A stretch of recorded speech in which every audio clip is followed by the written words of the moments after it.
The Force will be with you, always.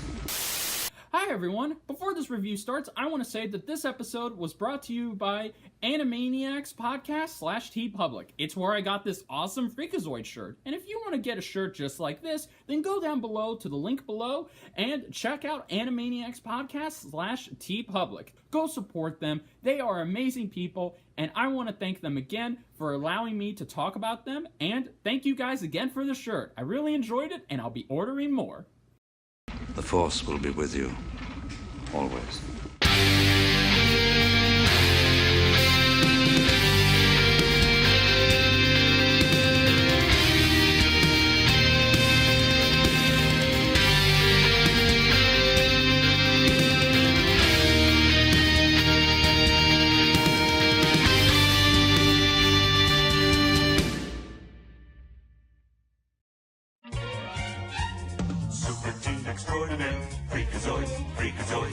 Ah yes, Freakazoid, the last great cartoon to come from Steven Spielberg and his team.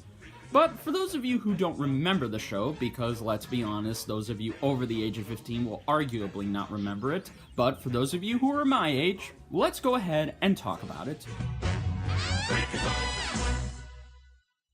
Freakazoid was created by Bruce Timm and Paul Dini, who originally opted for it to be a new action cartoon where it would have some dark comedy thrown in it. But Steven Spielberg wanted it to be mostly a comedy because superhero shows at that time were too dark and just too serious, so Steven wanted the show to stand out. The show was immediately put into Tom Ruegger's hands, who had just a couple of months to develop it, but what came out of it was an original and surprisingly unique superhero show for the time. Now, unlike other superhero shows like Batman the Animated Series, Darkwing Duck, The Tick, Freakazoid immediately stands out because, well, he is a hero, but he's a hero who can break the fourth wall, and when I say break the fourth wall, I don't mean your Deadpool break the fourth wall. No, I mean literally walk off of the set and interact with the actors. Yeah, that's something not many superhero shows could do, nor is it something I don't even think it'd be possible for them to do. But Freakazoid found the way. The show only had a couple of months to put their episodes together, but in that time, one of the best things was arguably the writing and Freakazoid himself. Now, for those of you who do not know the origin of Freakazoid, I will give some very, very light spoilers by playing the theme song. Oh, fine, I'll give you more. So, yes, as explained in the theme song, Dexter Douglas is just another nerd who is surfing the internet when he accidentally stumbles into a program that requires him to press a specific amount of key codes. He presses them, and he is transported into the internet and becomes Freakazoid, gaining superhuman strength, speed, durability, and many more powers. You would think that someone who is, well, transported into the internet would just get all of the knowledge and have unlimited access to whatever he wanted, but no. Dexter became a superhero. He became a different person entirely. What I mean is that whenever Dexter yells his trademark catchphrase, freak out, he transforms into Freakazoid. Basically, he becomes a new character entirely. Freakazoid is a energetic character who has the ability to pull all kinds of references from the internet to annoy his enemies, and you'd be surprised on how often they work. He basically mouths off so much that he gives Spider-Man a run for his money.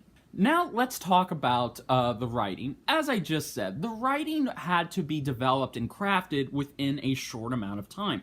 But it's funny, within that short amount of time, they were able to truly give us something that I don't even think The Tick or Darkwing gave us. They were able to pull some amazing references, and you'd be surprised on how much of these lines were improvised by the writers, and they were actually able to make it work. The fact that this show's writing was being made up as it went along should spell a disaster, but they managed to turn it into a great strength. The animation is something that I also want to talk about. Immediately, you would not even guess that this was made by Steven Spielberg's team because of how different it looks.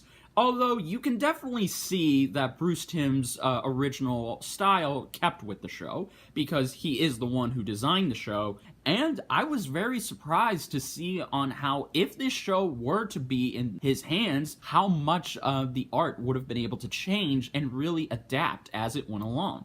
But for this, it looks pretty good, and it's very fast, it's fluid, and while they have to be exaggerated for comedic purposes, when there is occasionally action, it is able to pull it off in a decent Looney Tunes style way.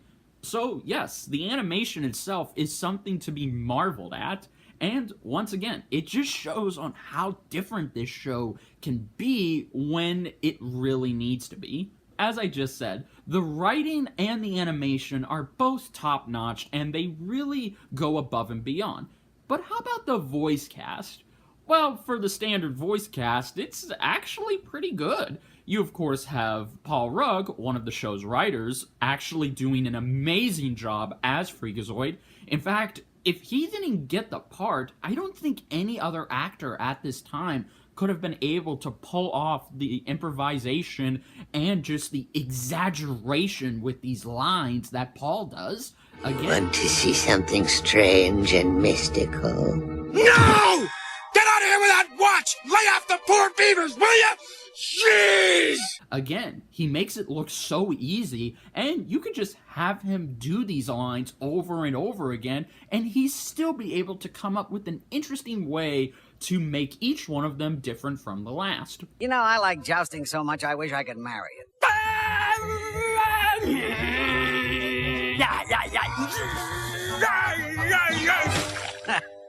Funny. Then, of course, you have Ed Asner playing Freakazoid's best friend, Cosgrove, and it's funny when they talked about this, Ed Asner just went in trying to see how much effort he could put into this. As he delivered his lines with a deadpan performance, they just told him, keep doing that. And it stuck. Boy, being a pilot's really neato. You're doing real good, kid. Plane. Thanks. And I gotta say, Ed Asner's performance as Cosgrove is, in my opinion, one of his best performances. Because again, just looking and hearing what Cosgrove has to say, and just hearing how it's delivered, you could swear that this would not fly on another cartoon. But again, this is Freakazoid we're talking about, so it's able to work beautifully. And let's really be honest, Paul and Ed's comedic chemistry is just so much fun to listen to. Hell, they have the best scenes in the show itself. And I would immediately go check it out just for that reason alone. The rest of the voice cast is a very good, but that's kind of my little nitpick, is that Paul and Ed and Joe the announcer and some of the other ones are the main highlights. But then in the later half of season 2, that's where the show just decided to be a little standard with its voice acting. But again, that's not even a negative. That's just a minor nitpick that the show can immediately make me forgive. Now let's talk about what I think is most important when talking about Freakazoid, is, well, how does the show basically hold up after all these years? Since the show came out in 1993 and ended in 1995, it's important to know that while the show was out, again, there was nothing like it at the time. The fact that it was able to pull people in with its amazing comedy and amazing sequences really does show on how it was different from the rest. And it immediately made fun of it. What I think makes this show very unique is that, unlike Tiny Toons, Animaniacs, Pinky and the Brain, and all the others, is that it didn't care what you thought. If it made you laugh, then it did its job. That's basically what it was there for. But if it didn't, it still didn't care. It really was unapologetic comedy that could get away with doing whatever it wanted. And I think that's what makes it very charming 20 years later. Now again, it is very sad that the show had to unfortunately be very unknown among its peers when Pinky and the Brain Animaniacs were just capturing people left and right. Whereas with Freakazoid, it wasn't the same. But I will say this.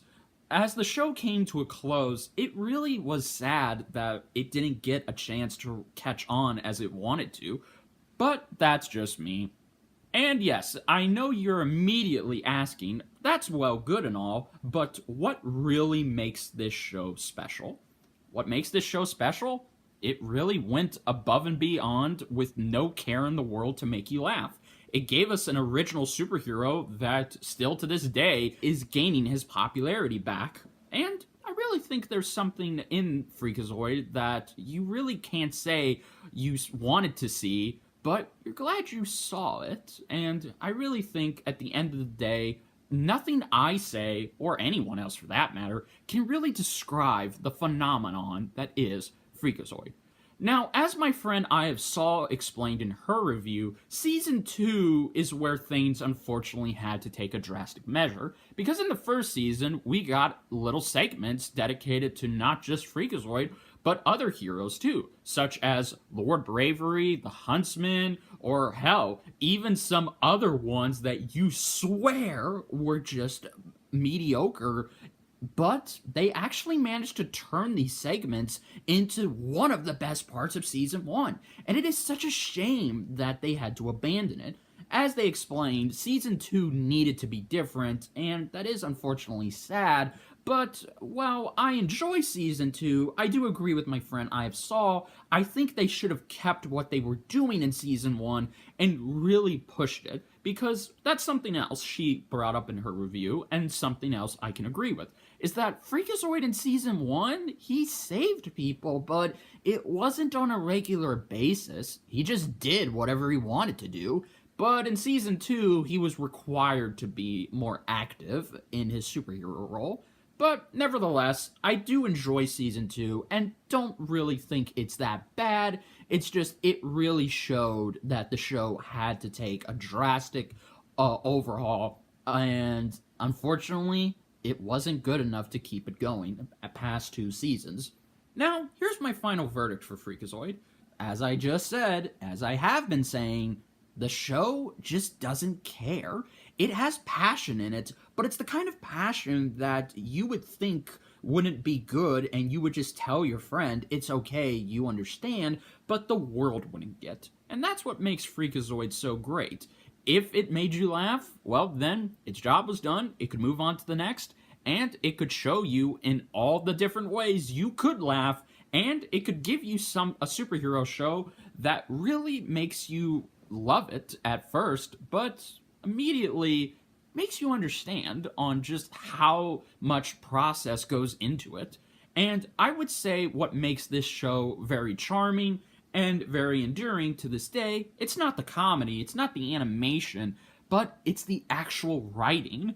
The writing for other superhero shows just kind of stuck together and blended with each other, whereas Freakazoid is the one that sticks out like a sore thumb. The writing had no limits to it, and it could be as adult as it wanted to, pushing the boundaries that was started by Tiny Toons and Animaniacs, but with Freakazoid, it actually came full circle, and I respect it for that. Now, if you want to check out the show, I would immediately suggest you check out the first 2-part episodes, The Chip, which explains Freakazoid's origins, and then after that, you can just watch the show out of order, because it had no ongoing story, and therefore, you can just watch and enjoy it. Now, before I close this off, I would like to say this. Is it possible for Freakazoid to come back and have a reboot? Well, to quote my friend 8-Bit Misfit, no.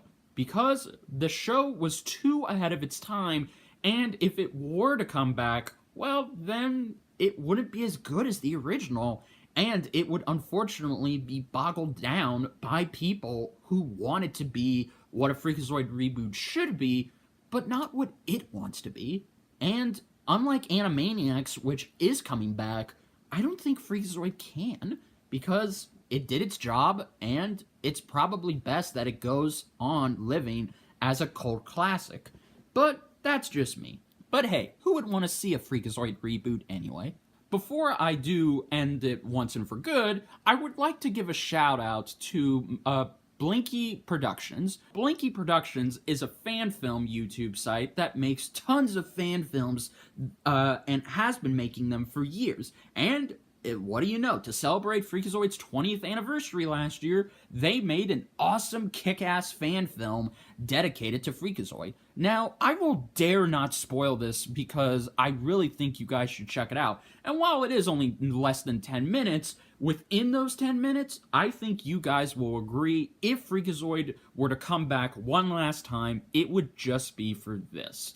Also, I would like to take this one last time to thank the writers and the whole crew of Freakazoid for giving us something great and really giving us something that stands out among its peers. And also to talk about FreakaCon. Now, if you don't know, FreakaCon was a con that was entirely dedicated to Freakazoid. It brought back the original crew, and it was able to actually answer some of our questions. And what do you know, everyone? They actually answered one of my questions, which I'll play for you guys here.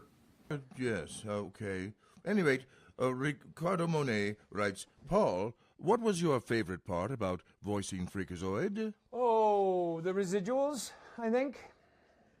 Now, after going back and watching the show through and through, I must say, the great writing, the great characters, the music, and the charm of this show really has made it held a special place in my heart, and it's my personal favorite of the Animaniacs era, and in my opinion, I actually think it's slightly funnier than both Animaniacs and Tiny Toons combined.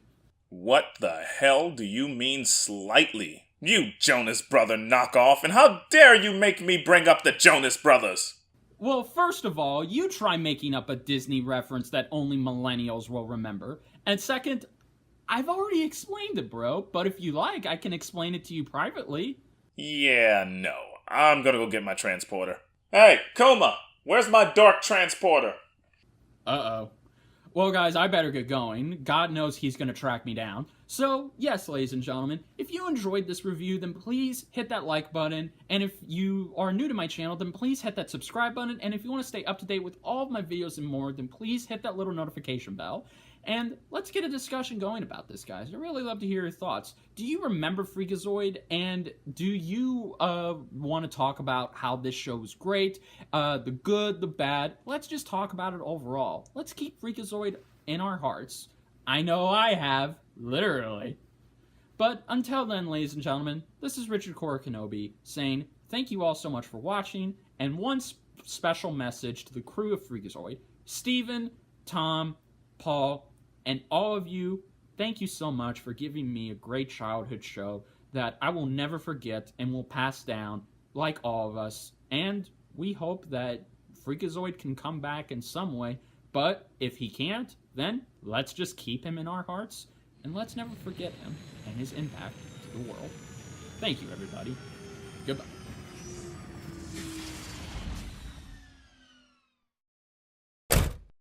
Making me reference Jonas Brothers and saying Freakazoid is funnier than Tiny Toons?